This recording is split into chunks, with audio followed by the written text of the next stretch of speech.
Voilà, 18 heures. Eh bien, écoutez, bienvenue à chacun et à chacune pour notre webinaire qu'Isabelle va nous introduire.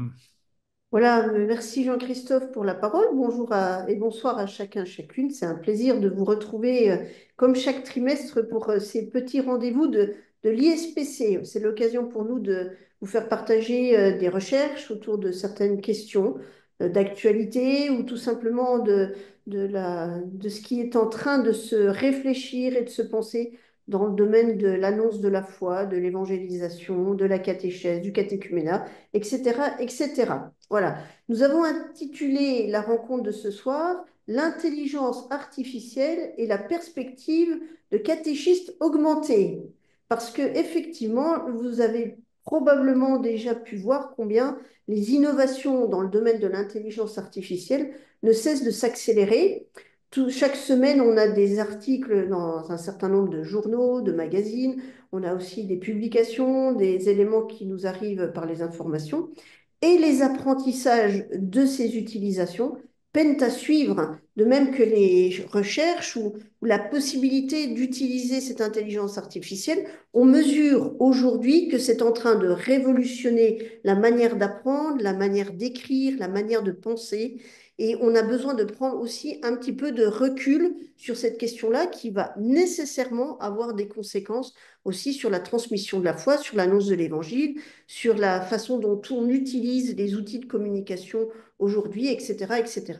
Alors, on vous propose une sorte de point d'étape, l'occasion de pouvoir ensemble regarder où on en est aujourd'hui dans ces questions-là, dans cette thématique-là. Et pour cela, on a fait appel à des spécialistes de la question, des personnes qui ont commencé à y réfléchir. Alors, successivement, vous allez pouvoir entendre et puis ensuite discuter à leur tour avec Jean-Marc Mosquetta, que je vais présenter dans très peu de temps, qui est simplement professeur à Toulouse, j'en dirai un petit peu plus tout à l'heure, et qui va nous présenter une intervention autour des enjeux théologiques de l'intelligence artificielle aujourd'hui. Puis dans un deuxième temps, c'est un de nos collègues plus proches, Pierre Bourdon, qui enseigne aussi à l'ISPC, qui va dialoguer avec un invité surprise. Alors, la surprise est probablement relative parce que vous l'avez un peu deviné, mais ça sera l'occasion de voir ce que ça donne et on pourra échanger à la suite. Voilà. Et puis, dans un dernier temps, c'est un autre collègue, Jean-Christophe Normand, qui nous a accueillis en ouverture de ce webinaire, qui prendra un peu de recul aussi sur les conséquences de l'utilisation de l'intelligence artificielle, notamment dans le domaine de la formation. Et on s'interrogera, nous, sur les conséquences dans le domaine de la pastorale catéchétique, de l'évangélisation, de l'annonce de la foi, du catéchuménat, etc., etc., à partir de nos propres pratiques. Voilà. Alors, notre promesse, comme à chaque fois, c'est de faire tenir tout ça en 1 heure. Donc, je vous propose que nous commencions tout de suite. Et je vais donc laisser la parole à Jean-Marc Mosquetta, qui nous fait le plaisir, l'honneur d'être avec nous ce soir. Jean-Marc est professeur à l'Institut supérieur de l'aéronautique et de l'espace à Toulouse. C'est d'abord son premier domaine d'expertise. C'est un domaine, l'aéronautique, où la question de l'autonomie et de l'usage de l'intelligence artificielle est très discutée aussi actuellement. Mais c'est pas tout, il a une deuxième corde à son arc et c'est aussi ça qui fait tout l'intérêt de ce croisement. Il est à la fois titulaire d'un doctorat de théologie et aussi enseignant-chercheur à l'Institut catholique de Toulouse. Alors, on lui a proposé d'intervenir, c'est ce que vous voyez à l'écran, sur les enjeux théologiques de l'intelligence artificielle aujourd'hui. Jean-Marc, un grand merci d'être avec nous. Je te laisse la parole. Il faut juste remettre ton micro. Voilà. Est-ce que c'est mieux? Voilà, bonsoir à tous et à toutes. Je me déclenche mon petit chronomètre parce que c'est parti. Voilà. Et je remercie les organisateurs de me donner la parole. Je suis un peu impressionné, effectivement. Donc, j'ai préparé pour vous un diaporama relativement court et centré autour des questions de théologie chrétienne que pose l'apparition et l'usage de l'intelligence artificielle aujourd'hui. J'essaye de mettre le plein écran, je ne sais pas si ça donne quelque chose de votre côté. C'est Et le présentateur, en fait, mais c'est pas grave. Non, ça marche pas. Ça marche pas. Ça marche pas. Vous avez rien? Ah, En fait, d'accord. on a le mode présentateur, Jean-Marc. Donc, c'est-à-dire sur D'accord. la diapositive suivante. Voilà. Ah, peut-être que. Enfin, bon, je vais laisser comme ça. Est-ce que OK. vous voyez quand même les Là, on voit images? bien. On voit bien, oui. Voilà, donc nous sommes un peu dans dans une situation de changement comme, comme Isabelle l'a introduit. Euh, Peut-être pas au point auquel le prédisait le chercheur américain Marvin Minsky, qui disait que la prochaine génération d'ordinateurs sera si intelligente que nous aurons bien de la chance s'ils consentent à nous prendre comme animaux de compagnie. Mais tout de même, nous ne pouvons pas nous limiter à minimiser le changement que cela induit dans nos vies et dans notre société aujourd'hui. Ma première réaction par rapport au débat auquel personnellement je participe effectivement autour de ces questions, c'est d'essayer d'adopter une posture, alors je ne dirais pas bienveillante, mais en tout cas attentive au travail de Dieu dans les objets artificiels, les objets de la technique. Il me semble que tout chrétien que nous sommes, habitués à finalement à veiller à ce que Dieu s'exprime dans le murmure des choses, eh bien, nous peinons à concevoir que Dieu agit aussi dans les objets de la technique, dans les objets artificiels, dans les œuvres artificielles de l'homme, sans doute par un effet de la modernité aussi, qui a non seulement désenchanté le monde naturel, mais qui a surtout désenchanté le monde artificiel. Or, si trouver Dieu en toute chose reste, je dirais, une posture très typiquement chrétienne, pour ne pas dire aussi bonaventurienne, enfin c'est un peu la spiritualité franciscaine, eh bien, on ne peut que inclure dans cette posture spirituelle aussi les œuvres de la technique.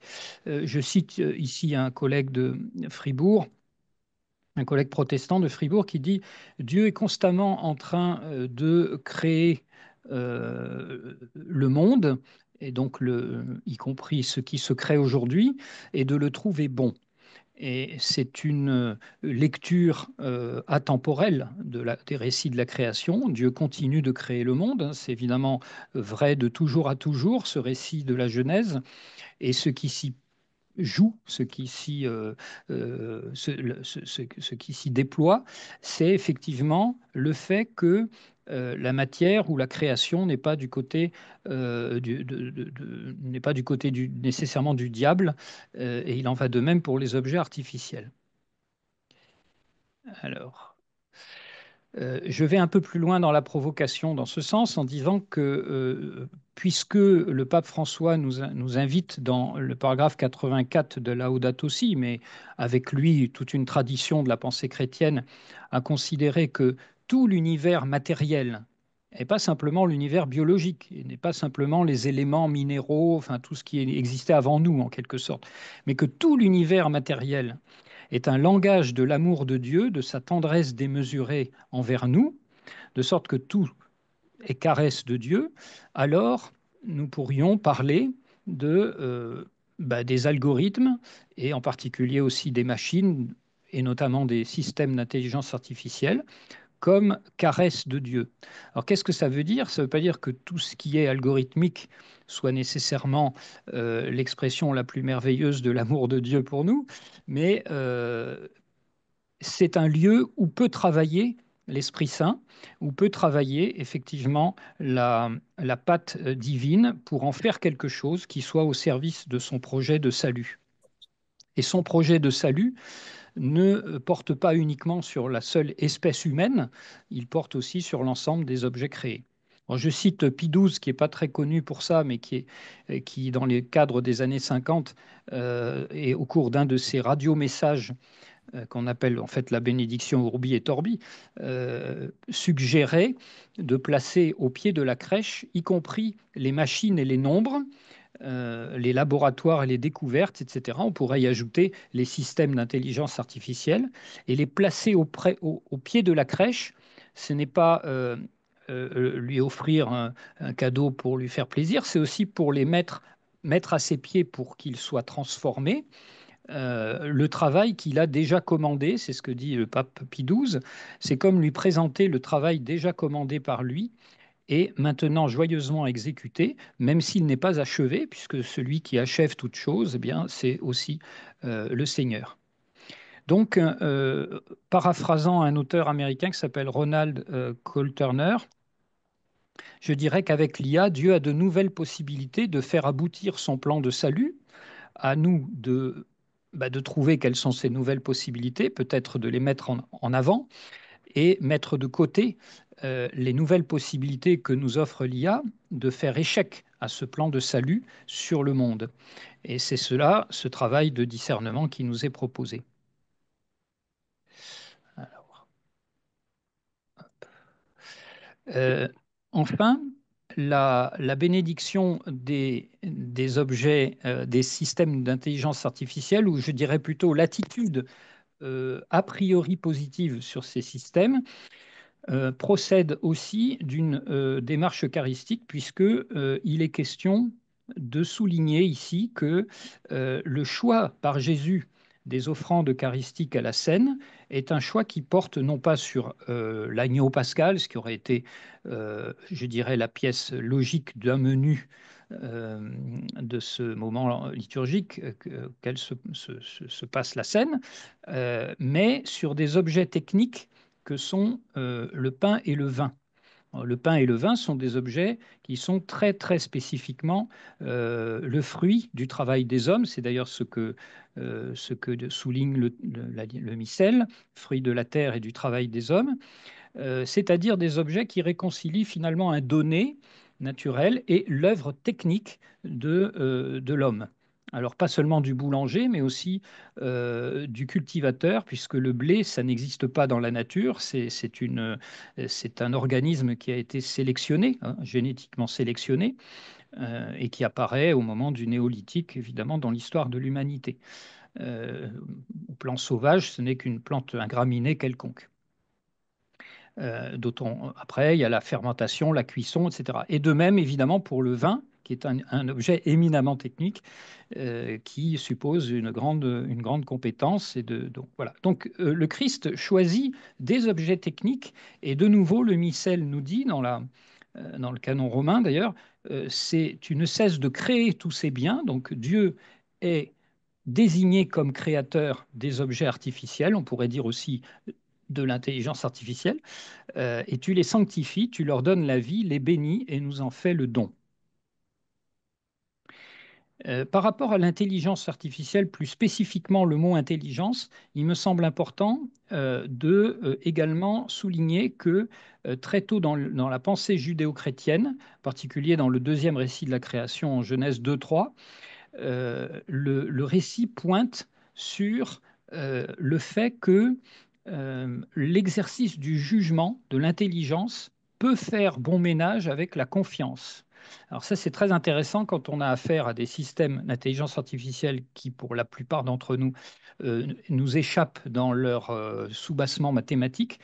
Mais ce que nous enseignent ces textes, c'est qu'en fait, d'une part, l'intelligence à elle seule peut faire bon ménage avec la bestialité, c'est l'exemple du serpent.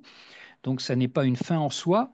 L'intelligence ne nous conduit pas nécessairement vers le bon, vers le juste, vers le vrai, l'exemple du serpent, mais que d'autre part, la capacité de jugement, il n'y a pas que l'intelligence, mais il y a en particulier l'intelligence pour pouvoir juger des choses, eh bien, est nécessaire au plein exercice de l'humanité.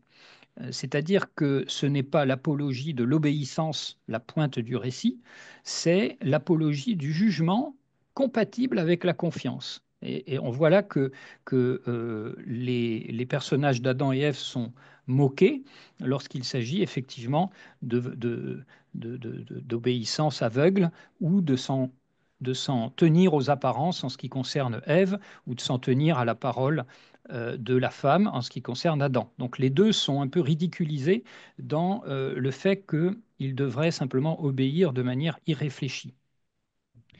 Cette caractéristique est en fait au cœur de la nature même de Dieu, et ça c'est un enjeu théologique aussi de l'intelligence artificielle, c'est de se souvenir que le Dieu des chrétiens n'est pas un Dieu du bon plaisir. C'est une grande différence avec peut-être d'autres religions, d'autres monothéismes. Je pense au discours de Ratisbonne, c'est-à-dire que Dieu est compatible avec la raison, hein. Donc c'est un logos, au commencement était le logos, il n'y a pas d'un côté une intelligence incréée et une intelligence créée. C'est fondamentalement, il y a quelque chose de très convergent, hein. Donc c'est fides et ratio, à la fois confiance et raison, hein, qui sont compatibles. Ayant dit cela, on prend en charge le fait que les deux ne sont pas nécessairement donc en opposition. Mais l'intelligence elle-même n'est pas la fin de tout, puisque Dieu n'est pas limité, ne se réduit pas en sa définition à l'intelligence, mais à l'amour. Dieu est amour, c'est ce qui signifie que ce n'est pas en devenant plus intelligent ou c'est pas avec une super intelligence que nous allons nous tourner davantage vers Dieu, bien sûr. Euh, bon, j'ai manqué un petit peu de temps, je vais peut-être simplement sauter, juste souligner la dernière citation. Je ne vous appelle plus serviteur, car le serviteur ignore ce que fait son maître, je vous appelle mes amis. Donc, ce qui peut être intéressant dans l'usage de l'intelligence artificielle dans la catéchèse, me semble-t-il, c'est le fait que Jésus ne nous demande pas de lui obéir. Il ne donne qu'un seul commandement, c'est celui de l'amour mutuel. Et par ailleurs, il ne dit pas obéissez-moi. Il dit venez et voyez et jugez par vous-même. Voilà, ce qui est juste. C'est quand même une responsabilité colossale qui nous est confiée. Et je pense que en disant qu'il ne souhaite pas que nous soyons à son service, et un catéchumène a peut-être cette idée-là, mais que nous nous laissions servir par le Christ, car c'est lui le grand diacre, le serviteur, et que donc il nous instaure amis, car le serviteur ignore ce que fait le maître. Il y a donc une nécessité fondamentale dans l'usage de l'intelligence, qu'elle soit naturelle, biologique ou artificielle, à s'approprier la volonté de Dieu. J'aime bien dire, je ne l'ai pas développé ici, que l'intelligence est artificielle par nature, c'est-à-dire qu'elle n'est pas, l'intelligence artificielle n'est pas un artifice, une sorte de simulation d'une intelligence qui ne serait que fondamentalement biologique ou humaine. L'intelligence dépasse le concept d'homme, en cela que sa source se trouve même dans le Dieu Logos, puisque au commencement était le Logos. L'intelligence artificielle a créé la surprise avec l'intelligence générative. Et peut-être c'est ce qui me reste dans la minute qui m'échoit, cette thèse que je voudrais développer, qui est que ce qui compte, ce n'est pas tant le statut du système d'intelligence artificielle. Il me semble qu'on fait énormément de discussions et de débats sur oui, mais l'intelligence artificielle ne pense pas vraiment, etc. Je dirais que ce qui compte, c'est la relation que nous avons avec les systèmes d'intelligence artificielle. Car peu importe que la machine soit capable ou non de poser une problématique philosophique, peu importe qu'elle utilise notre langage de manière asémantique, c'est-à-dire en en comprenant le sens des mots ou pas, ce qui compte, c'est la manière dont nous projetons du sens, et c'est nous-mêmes qui devons nous surveiller quant à notre façon d'aborder la, voilà, d'aborder la question de l'intelligence artificielle. C'est donc notre relation avec les systèmes qui est importante. Je donnais l'exemple de la relation avec les animaux familiers pour dire à quel point même une relation dissymétrique que nous n'osons pas qualifier de relation ou de nommer comme relation est en réalité quelque chose qui est important. Et les relations, c'est ce qui fait aussi la base du salut chrétien, c'est-à-dire nous sommes sauvés à travers les relations que nous avons les uns avec les autres. Alors, j'ai peut-être une dernière peut-être planche pour dire deux recommandations. Euh, de ne pas se tromper de combat. Euh, Premièrement, ne pas se tromper de combat, c'est-à-dire l'intelligence artificielle prendra la place que nous lui accorderons. Donc c'est nous qui déciderons si nous en voulons plus, nous en voulons davantage dans tes tas de domaines ou pas. Or, il me semble qu'il y a un vrai danger, y compris, pourquoi pas, dans l'étude des choses de Dieu, euh, de laisser cette intelligence artificielle faire le travail à notre place. Donc il faut constamment, je dirais, faire un examen de conscience de l'intelligence artificielle pour accorder à l'IA sa juste place dans nos vies. Hein. On voit à quel point nous sommes possédés aujourd'hui par les machines. Eh bien, demain, ce sera encore pire, je dirais, si nous ne faisons pas attention. Et la deuxième recommandation, que je livre aussi aux questions qui pourront être posées, c'est celle de l'argumentation, c'est-à-dire que nous n'avons pas plus de raison de faire confiance, puisque je disais que un jugement et confiance peuvent aller de pair. Nous n'avons pas plus de raison de faire confiance à un système d'intelligence artificielle qu'à une autre personne. Il y a un a priori de confiance, mais il y a aussi un jugement et un esprit critique qui doit rester présent. Et ce que nous savons déjà faire aujourd'hui avec ChatGPT ou d'autres systèmes d'intelligence artificielle, c'est de questionner le système sur le pourquoi de sa réponse. Et aujourd'hui, les systèmes de nouvelle génération sont capables d'expliquer pourquoi cette histoire est drôle, pourquoi cet événement risque d'arriver dans ces termes et pas autrement. Et ça, il nous suffit simplement de le demander, c'est-à-dire non pas une transparence, car la transparence, nous ne l'aurons pas dans des systèmes convolutifs là, neuronaux, mais nous aurons des explications. Donc, ce sera ma conclusion un peu rapide, je m'en excuse, sur l'usage donc de l'intelligence artificielle en pratique.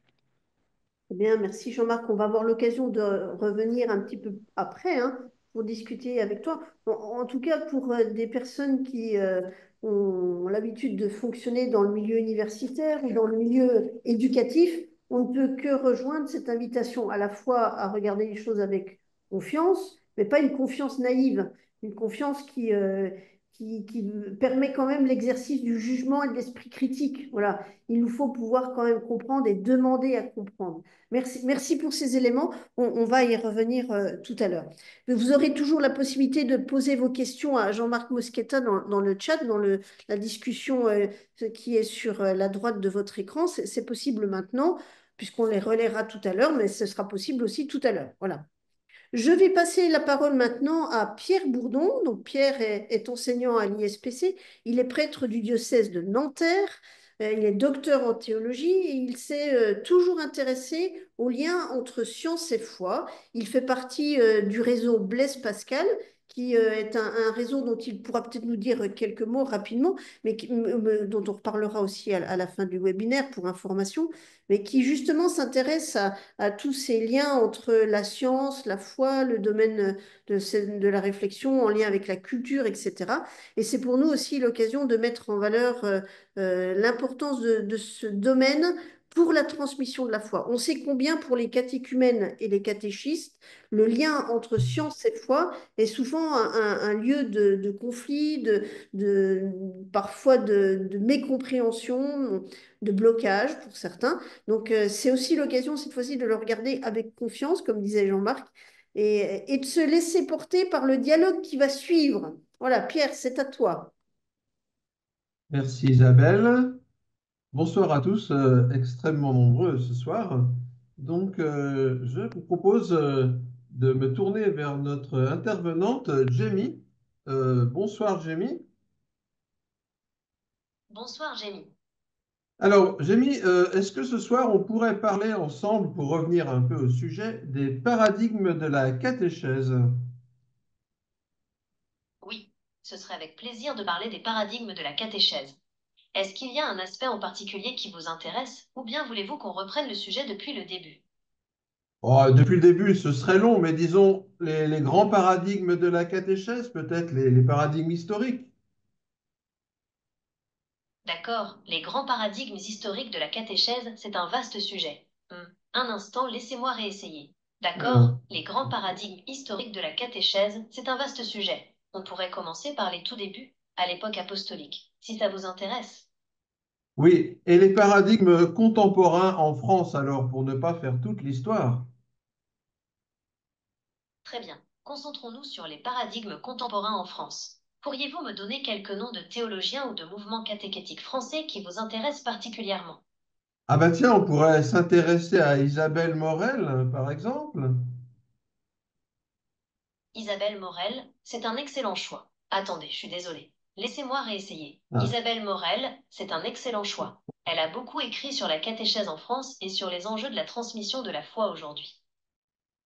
Alors, quel paradigme enseigne-t-elle? Isabelle Morel ne défend pas un paradigme unique, mais elle s'inscrit plutôt dans une démarche de renouvellement de la catéchèse. Elle met l'accent sur l'importance de la contextualisation, c'est-à-dire d'adapter la catéchèse au monde contemporain et aux questions que se posent les jeunes. Voulez-vous qu'on parle plus précisément de ses idées sur la catéchèse? Oui, quelques détails peut-être. D'accord. Isabelle Morel insiste sur le fait que la catéchèse doit partir de l'expérience des enfants et des jeunes, de leurs questions, de leur vie quotidienne. Elle propose une approche très concrète et ancrée dans la réalité. Est-ce que vous voulez qu'on explore plus en détail cette idée de la contextualisation en catéchèse? Oui, est-ce que par exemple, c'est le genre de choses qu'on enseignerait à l'ISPC, à l'Institut catholique de Paris? Oui, c'est tout à fait le genre de choses qu'on enseigne à l'ISPC. L'Institut catholique de Paris accorde beaucoup d'importance à la formation des catéchètes et à l'adaptation de la catéchèse au monde contemporain. La contextualisation dont parle Isabelle Morel est un des grands axes du renouveau catéchétique qu'on y étudie. Vous êtes intéressé, vu par Oui, une formation à l'IE? oui, je suis intéressé. Est-ce que c'est une bonne idée d'aller étudier la catéchèse à l'ISPC à Paris? Oui, l'ISPC jouit d'une excellente réputation dans le domaine de la formation à la catéchèse. C'est un institut reconnu pour la qualité de ses enseignements et son approche novatrice. Mais pour savoir si c'est le bon choix pour toi, il faudrait connaître tes objectifs précis. Tu souhaites devenir catéchiste professionnellement ou bien approfondir tes connaissances personnelles? Et si je souhaitais devenir catéchiste professionnellement, ce serait un bon endroit? Oui, si tu souhaites devenir catéchiste professionnellement, l'ISPC est une excellente adresse. Il propose des formations complètes qui te donnent toutes les clés pour exercer ce beau métier. Mais attention, il ne faut pas se leurrer. Devenir catéchiste professionnel, c'est un engagement fort. Ça demande de la disponibilité, de la patience et une vraie volonté de transmettre sa foi. Tu te sens prêt à relever le défi? Je sais pas. Si j'y vais, qu'est-ce que je vais avoir un plan de cours, par exemple, sur la pastorale catéchétique? On m'enseignerait quoi? Quel plan on peut faire? Oui, c'est tout à fait possible d'avoir un plan de cours sur la pastorale catéchétique à l'ISPC. En fait, ça dépend du niveau d'études que tu vises. Un bachelor, un master ou un diplôme plus spécialisé. Attendez, je préfère recommencer. Oui, c'est tout à fait possible d'avoir un plan de cours sur la pastorale catéchétique à l'ISPC. En fait, ça dépend du niveau d'études que tu vises. Un bachelor, un master ou un diplôme plus spécialisé. Si tu me dis quel diplôme t'intéresse, je peux te donner un exemple de plan de cours. Alors, un diplôme de bachelor. Un diplôme de bachelor, c'est plutôt rare. Tu ne penses pas plutôt à une licence ou à un master en théologie ou en sciences religieuses? Ah, bravo, parce qu'à l'ISPC, effectivement, c'est la licence. Alors, un diplôme de licence, alors. D'accord, dans ce cas, vous pouvez vous attendre à un programme qui couvre les bases de la théologie, de la pédagogie et de la pastorale. Vous apprendrez à connaître les grands textes de la Bible, les différents courants de la pensée chrétienne et les enjeux de la transmission de la foi aujourd'hui. Vous étudierez aussi comment préparer et animer des séances de catéchèse, comment évaluer les besoins des enfants ou des jeunes, et comment travailler en équipe avec les parents. Est-ce que ça correspond à ce que vous imaginez? Ah oui, oui, très, très bien, oui. Et est-ce qu'on parle de liturgie en lien avec la catéchèse? Oui, tout à fait. La liturgie est un sujet important en catéchèse. et il est probable qu'on en parle pendant ta formation. L'idée, c'est que la liturgie ne soit pas juste un événement, mais qu'elle aide les enfants et les jeunes à vivre leur foi au quotidien. Est-ce que tu as déjà réfléchi à comment relier la liturgie à la vie de tous les jours? Incidemment, oui, mais maintenant le temps est écoulé, donc merci Jamie pour toutes tes réponses. Pas de problème. N'hésite pas à revenir vers moi si tu as d'autres questions. À bientôt! À bientôt. Merci beaucoup, Pierre. Alors, ce que je vais faire maintenant, c'est que je vous mets dans le chat un lien pour que vous puissiez répondre à la question, qu'est-ce que vous avez ressenti en écoutant le dialogue précédent? Qu'est-ce que vous avez ressenti? Et je vous invite donc à mettre dans le nuage on va faire un nuage de mots, hein, et que vous puissiez voilà, me répondre et exprimer voilà, ce que vous avez ressenti en écoutant ce dialogue. Donc vous cliquez sur le lien que je vous ai mis dans le chat et vous allez pouvoir avoir accès au WooClap et répondre et exprimer un peu ce que vous avez ressenti en écoutant ce dialogue.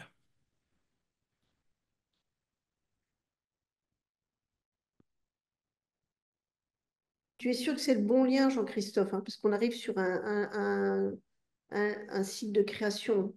Il y a pas, on n'est pas directement sur. Le lien ne marche pas? Ouais, non, on arrive sur le site WooClap. Alors je vais afficher, vous allez directement sur WooClap, je vais afficher à l'écran le message.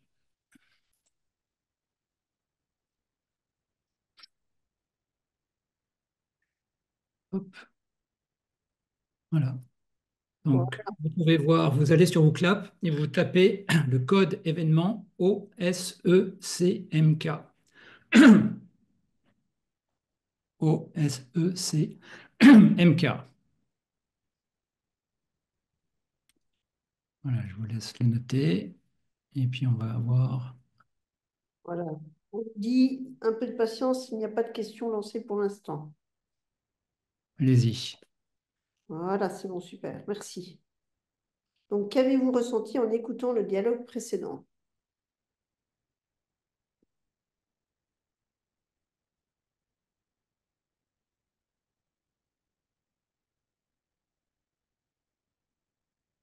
Voilà, est-ce que vous voyez à l'écran maintenant les mots qui commencent à s'afficher?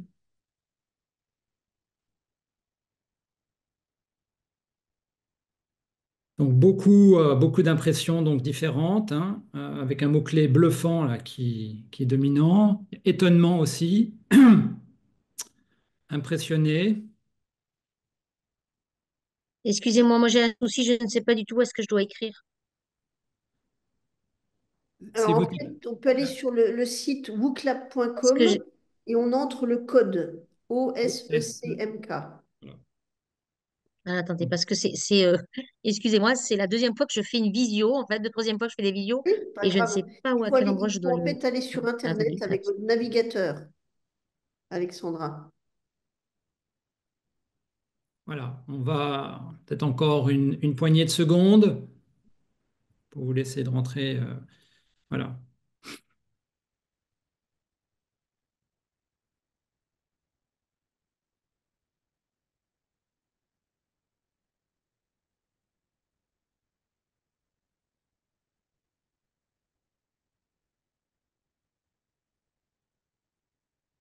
Voilà, je vous propose juste d'arrêter un instant pour qu'on puisse voir un peu ce qui sort donc à l'écran. Ce qui domine, hein, finalement, les réflexions quand on voit donc à chaud, hein, c'est quand même la notion donc d'étonnement et d'impression. Certains d'entre vous mettent aussi des éléments de remarques comme si c'était un peu bizarre, étonnant, de la froideur. D'autres sont impressionnés hein, par la qualité et la rapidité donc des réponses. Donc cet exemple-là nous illustre finalement ce qui se passe lorsque nous entrons donc en relation avec l'IA. Et donc je voudrais juste, dans le temps là, qui m'est imparti, peut-être souligner quelques-uns des enjeux, vous voyez, qui se jouent donc dans cette relation à l'IA. Je vais juste arrêter donc le partage et vous présenter une ou deux images pour illustrer donc mon propos. Voilà, c'est l'occasion pour moi de remercier Jean-Christophe pour l'intervention qu'il a accepté de faire. Jean-Christophe est formateur de profession. Il intervient à l'ISPC, notamment dans les domaines de la formation des adultes, ce qu'on appelle, nous, l'andragogie. Non pas la pédagogie, s'occupant des enfants seulement, mais aussi des adultes. Voilà. Et des questions de management aujourd'hui. Voilà. Donc, vous l'avez compris, grâce à l'intervention de Jean-Marc Mosqueta, nous avons affaire aujourd'hui à quelque chose qui est de l'ordre donc du changement de paradigme. Changement de paradigme peut être similaire à ce que nous avons vécu, enfin nous ne l'avons pas vécu, mais ce que nos prédécesseurs ont vécu avec l'arrivée peut-être de l'imprimerie, c'est-à-dire un accès qui est démultiplié à l'information. Mais nous avons aussi à nous rappeler que derrière cette création donc d'informations, il y a d'abord une intelligence et une intelligence humaine qui est à l'origine de cela. C'est cette IA dite artificielle. Elle est le résultat donc de travaux humains qui ont permis donc d'accélérer donc cette transition. Alors, il est bon de dire qu'un programme d'IA générative, c'est d'abord un programme qui génère du texte, vous voyez, selon un certain modèle qui a été fait. Et ce modèle, il est génératif, c'est-à-dire qu'il génère du texte de manière autonome. Il est préentraîné en ce sens qu'il a accès à une masse d'informations, hein. On est sur un rapport, dit-on, de 1 à 1000, voire plus, hein, par rapport à des recherches que nous faisons sur Internet. Et c'est un algorithme qui associe donc des mots entre eux de manière aléatoire, c'est-à-dire non déterministe. Vous voyez. Et donc, ça nous ouvre le champ, en fait, sur toute une série de possibilités. Là, on a eu un exemple d'un dialogue qui a été animé par Pierre, mais je pourrais demander un résumé ou une traduction de texte. Je pourrais demander à cet outil de générer des idées, de m'extraire des éléments d'information, d'écrire du code informatique et encore bien d'autres choses encore. Le champ créatif ici est absolument immense et nous pouvons être saisis un peu d'effroi finalement avec toutes les possibilités qu'il y a. Car derrière toutes ces possibilités, il y a des questions d'enjeu, hein, dont nous avons tous plus ou moins entendu. Le premier enjeu, eh bien, c'est les erreurs hein, qu'il pourrait y avoir donc, dans les informations donc, qui nous sont produites. Parce que pour la première fois, peut-être aussi de notre existence, nous avons accès à de l'information sans pouvoir spécifiquement citer la source. Puisque l'outil va aller chercher donc des éléments d'information par elle-même sans que nous sachions exactement d'où elle a tiré les éléments. Et le risque donc, eh bien, c'est que nous travaillions avec des éléments d'information erronés. Les estimations qui ont été faites l'année dernière sur les taux d'hallucination varient de 11 jusqu'à 69%. Vous voyez, donc des chiffres qui sont à manier avec prudence, mais qui nous disent quand même que nous ne pouvons pas prendre hein, comme pour parfaitement exact hein, les éléments d'information qui nous sont donnés. Le deuxième chose qui me paraît important, c'est que notre sens critique, du coup, est affaibli en utilisant cet outil, car l'outil ne fait que refléter des choses qui ont été écrites par d'autres et que des biais culturels très facilement peuvent émerger. Si par exemple, hein, l'intelligence artificielle se base sur un corpus de texte où il y aurait les médecins seraient uniquement des hommes et les infirmières seulement des femmes, eh bien nous dirons que cette IA possède un biais sexiste. Ce serait la même chose si elle associait uniquement avec certains types de postes des personnes blanches ou de couleur blanche hein, par rapport donc, à des personnes donc, de couleur. Donc les biais peuvent très facilement être entraînés et là aussi, il est extrêmement compliqué de les identifier. Le troisième enjeu que nous avons et qui est encore plus difficile pour nous à mesurer, c'est que derrière cette production d'IA, il y a donc une consommation énergétique qui est en croissance exponentielle. Et cette croissance exponentielle, elle joue sur deux choses. Elle joue sur la performance donc, des puces qui sont intégrées dans les matériels, dont la puissance est augmentée. Et elle est également générée par le fait qu'il nous faut des fermes de serveurs pour stocker toutes les données, les gigas et les gigas qui deviennent des terras de données qu'il va falloir donc stocker. Et donc tout cela pose bien entendu donc des questions critiques en termes d'approvisionnement en énergie, à savoir en énergie électrique. Puis enfin, il me semble que c'est surtout notre propos ce soir, c'est que le risque qu'il y a derrière, c'est un affaiblissement de la capacité naturelle que nous avons à penser par soi-même. Si je me contente uniquement de travailler avec des données qui me sont prémâchées et dont j'ignore finalement d'où elles viennent, le risque, c'est de perdre cette disposition que nous avons tous à raisonner par nous-mêmes et à savoir travailler donc avec les éléments de l'IA.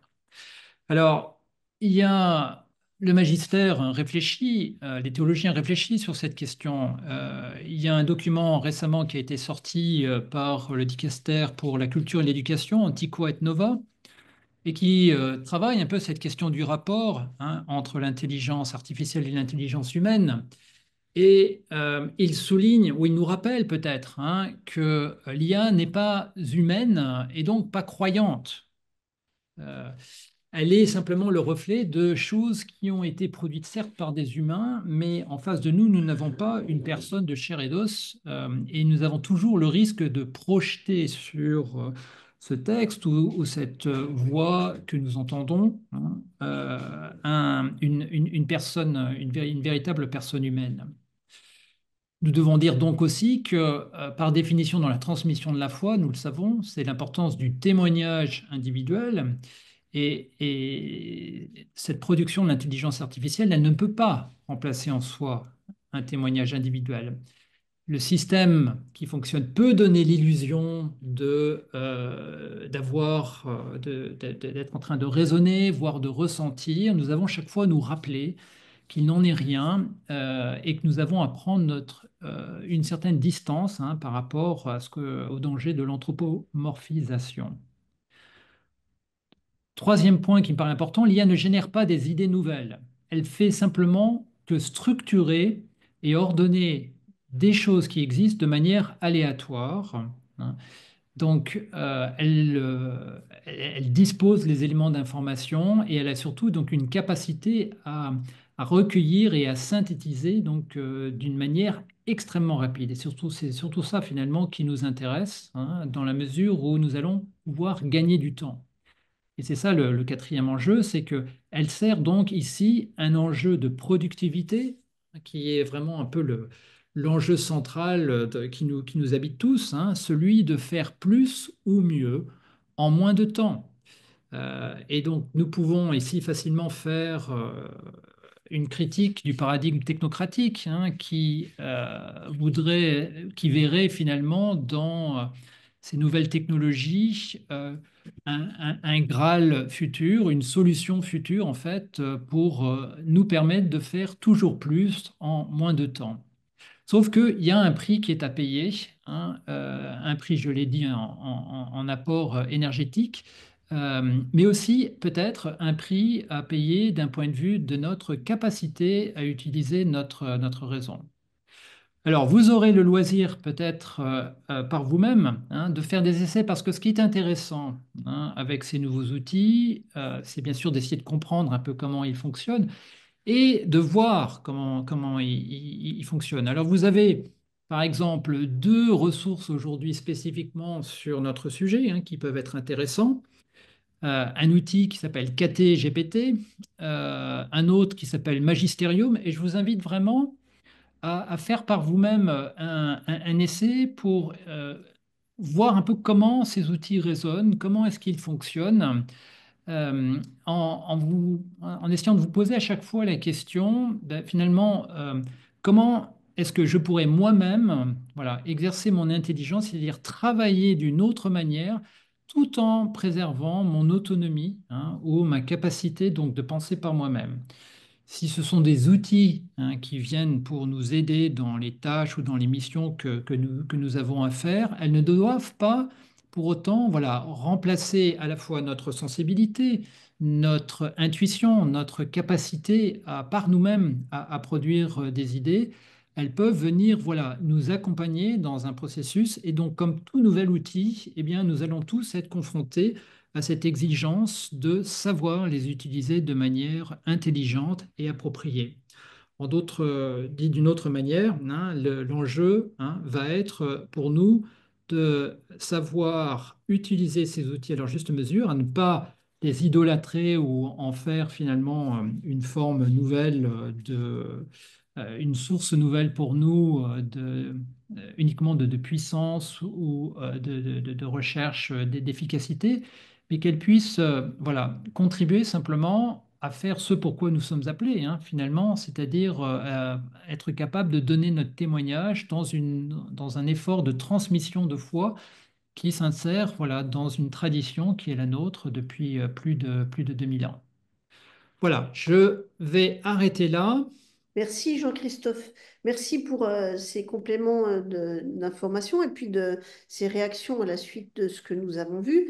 On comprend bien qu'il s'agit bien d'apprendre à utiliser un nouvel outil. Jean-Marc a bien dit au début de ce webinaire qu'il s'agissait de regarder les choses avec un aspect positif. Alors on peut être gêné, on peut être déconcerté, on peut trouver que c'est très surprenant, y compris un peu intrusif, voilà, surprenant dans ce sens-là.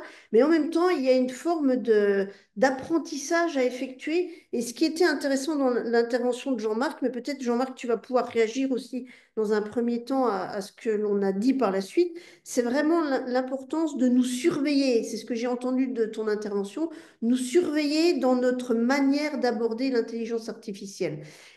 On va avoir un temps, si vous voulez bien, dans les 10 minutes qui viennent là, pour continuer à réagir. Vous pouvez poser des questions ou réagir tout simplement dans l'espace de discussion, le chat qui est sur le côté droit de votre écran.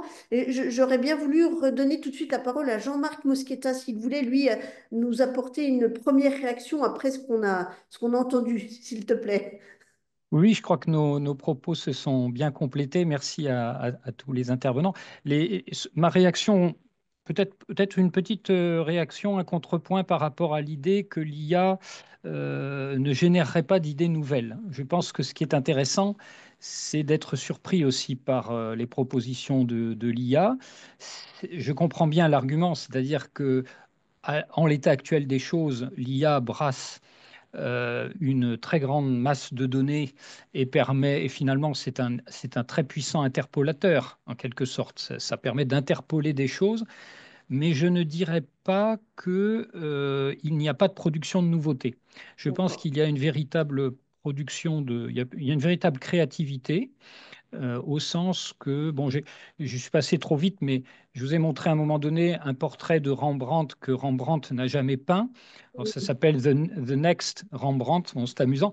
C'est une interpolation, effectivement, qui est faite dans l'œuvre de Rembrandt à partir de 300 tableaux de Rembrandt. On a la même chose avec Jean-Sébastien Bach. Il n'empêche que on peut générer une cantate que Bach n'aura jamais écrite, mais qui est quand même nouvelle. Et je pense que pourquoi pas de nouvelles idées théologiques, pourquoi pas de nouvelles corrélations bibliques. C'est une modeste nouveauté, mais c'est une belle nouveauté. Et je pense que c'est quand même aussi intéressant de le souligner. Mais je rejoins effectivement l'idée que ne cherchons pas trop. En fait, il y a une situation vexatoire qui est la situation actuelle. Nous sommes quand même vexés du côté impressionnant de la réaction, voilà, de la réponse, de l'enchaînement de la conversation. C'est vexant parce que ce ne sont que des algorithmes. Et finalement, à l'intérieur du cerveau, c'est aussi la même chose. C'est-à-dire que si nous étions à l'intérieur, si nous étions observateurs de l'intérieur du cerveau, nous ne verrions pas passer les idées, nous verrions passer des impulsions dans des portes logiques que sont les synapses, les neurones, etc., et auxquelles nous ne comprendrions rien, parce que c'est au niveau de la complexité que se dégage du sens et des idées. Donc il n'y a pas plus de sens à chercher à l'intérieur du cerveau qu'il n'y en a à chercher à l'intérieur de l'intelligence artificielle. En revanche, la relation, elle, ça c'est très important. Comment nous, c'est toujours le problème du péché originel, c'est-à-dire que nous voyons le mal à l'extérieur, mais le mal, il est dans notre façon d'être en relation avec la relation et avec le système d'intelligence artificielle. Je pense que c'est ça la principale bataille aujourd'hui, la principale urgence, c'est comment nous utilisons ou mésusons de l'intelligence artificielle. Mais de manière générale, hein, on entend beaucoup dans les travaux, les recherches qui sont faites, que tout est en fait dans la qualité des relations. Quand le pape François dit dans Laudato Si que tout est lié, c'est bien les relations avec moi-même, avec les autres, avec Dieu, avec la terre, etc. Et tout ça, c'en est une illustration aussi importante. Pierre, il y avait un certain nombre de questions sur le logiciel que tu as utilisé. Alors, j'ai vu que tu avais répondu dans le chat, mais peut-être tu peux dire à tout le monde à qui tu as parlé exactement. Je me suis permis une légère distorsion du nom de mon interlocuteur autrice. Donc, c'était Gemini. Donc, c'est l'IA générative de Google que vous pouvez utiliser gratuitement pour voir un peu ce qu'elle a dans le ventre, comme je l'ai fait. C'est ça. Alors, il y avait aussi d'autres questions qui demandaient si on pouvait demander à une intelligence artificielle de citer ses sources. Je crois que ce n'est pas possible avec toutes les intelligences artificielles. Alors, il y a eu une réponse. Donc, quelqu'un a répondu que c'est possible avec Perpleti. Alors, je ne connais pas cette IA parce Ouais. qu'il y en a beaucoup. À ma connaissance, avec Gemini, non. Oui, et puis moi, alors moi, j'ai déjà essayé de demander à ChatGPT de créer une séance de catéchèse sur la création, puisque c'est un des domaines que je travaille un peu. Et en fait, en quelques secondes, il propose une séance de catéchèse, j'avais demandé pour des 8-12 ans, qui est structurée de telle manière que 99% des catéchistes seraient contents d'avoir la proposition. Vous pouvez faire l'essai, hein, c'est assez bluffant, effectivement. Mais si on détaille la proposition et que l'on entre en faisant acte de raison et d'esprit critique, on se rend compte que, évidemment, l'intelligence artificielle ne fait que reproduire les représentations mentales qui sont généralisées. Et donc, la création qui était présentée, c'était une création en 6 jours, pas en 7 avec tous les biais qu'on peut trouver. Alors, ce n'est pas un webinaire sur la question de la création, mais quand même pour se dire que ça reproduit des représentations généralisées qui ne sont pas vérifiées par des experts. Voilà. Et là, c'est important d'avoir cet esprit critique en tête. Oui, des représentations même culturelles, puisque si on colle à l'actualité et que vous avez tous vu que DeepSeek faisait mieux et moins cher en Chine, ben, vous pouvez lui poser des questions culturelles et vous allez voir ce que vous allez voir. C'est-à-dire précise, tu veux dire que c'est Ben, dangereux. demandez-lui quelle est la taille de Xi Jinping, par exemple. D'accord. Demandez-lui de vous parler de la place Tiananmen, hein, mais bon. Ouais, c'est ça, c'est-à-dire que c'est filtré là. Ok. Alors, il y a quelqu'un qui interroge à juste titre hein, sur le terme de relation. Je ne sais pas si Jean-Marc ou Jean-Christophe, vous voulez réagir, mais la question c'est est-ce qu'on peut parler de relation ou de qualité de relation dans notre lien avec l'intelligence artificielle? Parce que c'est quand même pas une personne, hein. Et voilà, pour moi, c'est toute la problématique, hein. C'est le risque de faire une anthropoformisation de l'IA. Il y a effectivement une transaction en ce sens que je pose une question et j'ai une réponse, mais n'oublions jamais que nous avons fait un algorithme qui est derrière et non pas une personne humaine. Donc il y a toujours cette distance à avoir. Je ne sais pas si Jean-Marc, tu veux compléter? Oui, moi je dirais, j'ai pris une petite illustration où on voit un enfant qui lit une histoire à un doudou. Et alors je suis à un âge où j'ai pas mal de petits-enfants, et c'est vrai que c'est une scène qui m'attendrit toujours parce que l'enfant, à 4, 5, 6 ans, sait parfaitement qu'il ne s'agit que d'une peluche, qu'il n'y a aucune espèce de vie à l'intérieur du doudou, mais il y projette une forme de sens et cette relation, alors si vous pouvez, enfin vous pouvez l'appeler interaction ou lui donner tout autre nom destiné à réduire l'importance de cette relation, pourquoi pas? Mais en fait, cette forme de relation l'aide à se construire, l'aide à construire sa relation et l'aide à mieux aimer et à structurer un dialogue, etc., pour peut-être mieux aimer des personnes. C'est la même chose avec les animaux de compagnie. Nous savons très bien que le cheval ne posent pas enfin la plupart, ne posent pas de problématiques scientifiques, de problématiques philosophiques ou font des raisonnements logiques. Par contre, le cheval est extrêmement utile pour restaurer la relation, pour guérir la relation, pour des gens qui sont brisés dans leur capacité relationnelle. Donc, je pense que le mot relation n'est pas totalement usurpé dès lors que, en effet, nous savons que nous nous adressons finalement à une machine, mais peu importe, parce que nous ne pouvons pas faire autrement que d'y projeter du sens. Et c'est ça finalement qui compte. Donc, moi, je ne serais pas gêné de continuer de parler d'une certaine relation. Au fond, notre relation à Dieu, parce qu'on parlait de la relation à la terre, elle est elle-même dissymétrique. C'est vrai. Cette relation à Dieu, qu'est-ce que c'est que cette relation voilà, qui se tourne vers un être qui a, je dirais, qui est d'une autre nature, quoi, et qui nous transcende totalement. Et pour autant, eh bien, nous déclarons que ce Dieu est capable de s'approcher, même dans le mystère d'une personne humaine. C'est extraordinaire. Pour autant, on ne parle pas d'interaction dissymétrique, mais de relation. Oui, tout à fait. En même temps, on entend bien que c'est toujours à nous de garder un esprit critique sur cette qualité de relation, en tout cas la manière dont on l'envisage, on le comprend, on le vit, etc. Alors, pour l'instant, les intelligences artificielles qui arrivent à parler, on arrive bien à se rendre compte qu'elles ne sont pas humaines. Mais le jour où l'intonation va être suffisamment